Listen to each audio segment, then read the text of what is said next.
ஒருத்தர் தொழுதுட்டு இருக்கும் போது இந்த காரியத்தை செய்யவே செய்யாதீங்க. அது என்ன காரியம் தெரியுமா? அஸ்ஸலாமு அலைக்கும் வரஹ்மத்துல்லாஹி வபரகாத்துஹு.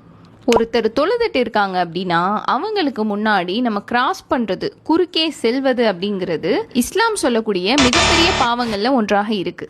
இது எந்த அளவுக்கு பாவம் அப்படிங்கிறத பத்தி இறைத்தூதர் ஸல்லல்லாஹு அலைஹி வஸல்லம் சொல்றாங்க.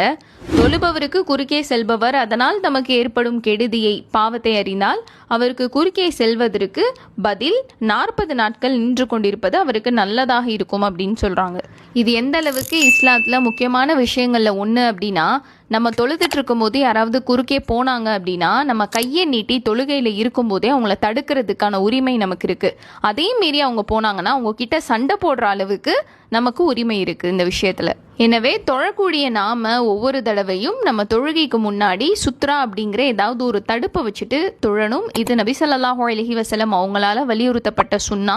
சின்ன குழந்தைகளுக்கு இந்த விஷயத்துல விதிவிலக்கு இருக்குதான். ஆனா இருந்தாலும் சின்ன பிள்ளையில இருந்தே அவங்களுக்கு இந்த விஷயங்களை நம்ம சொல்லி கொடுக்கறது அவங்களுடைய ஒழுக்கத்திற்கு சிறந்ததாக இருக்கும்.